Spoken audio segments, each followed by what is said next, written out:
सो पिछले वीडियो में हमने क्वेश्चन नंबर 1 से क्वेश्चन नंबर 18 तक डिस्कस कर लिया था। अब इसमें हम क्वेश्चन नंबर 19 से स्टार्ट करते हैं, ठीक है। तो क्वेश्चन नंबर 19 है, निम्नलिखित में से किस गवर्नर जनरल ने कहा था कि भारत के राष्ट्रीय विकास के लिए विदेशी पूंजी एक अनिवार्य शर्त है।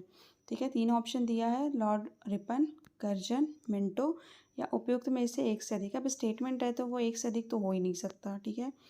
तो अब किसी एक ने ही कहा होगा और वो था लॉर्ड कर्जन। ये कर्जन वही है जिसने 1905 में बंगाल विभाजन कराया था, ठीक है। तो 19 का आंसर जो हो जाएगा ऑप्शन सी। आते हैं क्वेश्चन नंबर 20 पे।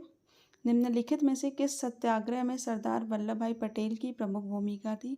खेड़ा सत्याग्रह, नागपुर झंडा सत्याग्रह, वलसाड सत्याग्रह या इनमें से एक से अधिक, ठीक है। तो इसका जो आंसर हो जाएगा वो हो जाएगा ऑप्शन डी, सरदार वल्लभ भाई पटेल की भूमिका, ठीक है। ये बालसाड सत्याग्रह में भी हुआ था, खेड़ा सत्याग्रह में भी ये गए थे और नागपुर झंडा सत्याग्रह में भी ये गए थे। तो ये तीनों जो सत्याग्रह हैं वो सरदार वल्लभ भाई पटेल से ही रिलेटेड है, इसलिए इसका आंसर हो जाएगा ऑप्शन डी, उपयुक्त में से एक से अधिक। क्वेश्चन नंबर 21 पे आते हैं। मैं नास्तिक क्यों हूँ नामक लेख किसने लिखा था? ठीक है, तो ये हमारे भगत सिंह जी ने लिखा था, ठीक है। इन्होंने ये धर्म और अंधविश्वास जो लोगों में फैला था उसको मतलब हटाने के लिए, है ना, जेल में ही इन्होंने अपनी मौत से कुछ दिन पहले इस बुक को लिखा था कि मैं नास्तिक क्यों हूँ, ताकि शायद इसको पढ़ करके लोग जो अंधविश्वास वगैरह को फॉलो करते थे उनको थोड़ी सी कुछ अकल आ जाए, ठीक है। Question number 22। गांधी जी द्वारा किस वर्ष वर्धा से अपनी गांधी जी ने किस वर्ष में वर्धा से अपनी हरिजन यात्रा आरंभ की थी? ठीक है, तो गांधी जी दलितों के उत्थान के लिए बहुत कुछ करते रहते थे, तो उन्होंने दलितों के उत्थान के लिए ही उन्होंने बेसिकली दलितों को हरिजन नाम दिया था, ठीक है। तो उन्होंने वर्धा से अपनी जो यात्रा है उसको शुरू की थी 1933 से, ठीक है, और 1934 तक, मतलब इन्होंने बेसिकली 9 महीने तक का, है ना, 9 महीने तक का इन्होंने वो किया था, यात्रा करी थी दलितों के उत्थान के लिए।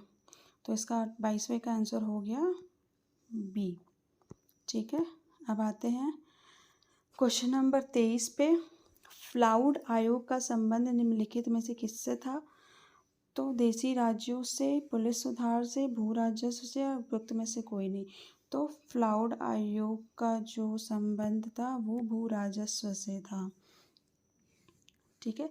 बंगाल में जो भू राजस्व आयोग था उनको फ्लाउड आयोग के नाम से जाना जाता था, तो इसका आंसर हो गया ऑप्शन बी, ओके।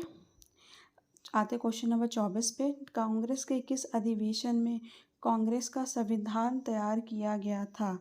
ठीक है, तो सूरत स्प्लिट 1907 में होने के बाद से 1908 के मद्रास में कांग्रेस का संविधान तैयार किया गया था। तो 24 का ऑप्शन जो हो गया, आंसर जो हो गया वो ऑप्शन सी हो गया, ठीक है। अब आते हैं question number 25। Land holder society का गठन किस वर्ष हुआ था? ठीक है, तो लैंड होल्डर सोसाइटी का गठन 1838 ईस्वी में द्वारिकानाथ टैगोर द्वारा कलकत्ता में किया गया था। तो इसका जो आंसर हो गया वो हो गया ऑप्शन सी, ठीक है, द्वारकानाथ टैगोर द्वारा कलकत्ता में। क्वेश्चन नंबर 26 पे आते हैं, ठीक है। 12 नवंबर 1930 से 19 जनवरी 1931 तक लंदन में आयोजित प्रथम गोलमेज सम्मेलन के संदर्भ में कौन सा युग्म सही सुमेलित नहीं है? जो सुमेलित नहीं है देखो वो पूछा है। तो संस्था, समूह और उनके प्रतिनिधि दिए हुए हैं। तो दलितों के जो हैं वो भीमराव अम्बेडकर, व्यापारियों के होमी मोदी, सिख के सरदार संपूर्ण सिंह, उपयुक्त में से कोई नहीं। तो इसका जो आंसर होगा वो हो जाएगा ऑप्शन डी, क्योंकि कुछ भी सही नहीं है, ठीक है।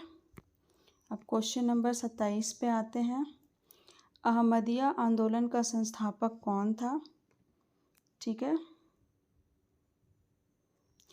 तो अहमदिया आंदोलन का संस्थापक मिर्ज़ा ग़ुलाम अहमद थे और इस आंदोलन का बेसिक उद्देश्य था कि उस टाइम पे क्रिश्चियनिटी बहुत तेज़ फैल रही थी, तो मुस्लिमों से इसको बचाने के लिए इस आंदोलन को शुरू किया गया था। इसके संस्थापक थे मिर्ज़ा ग़ुलाम अहमद।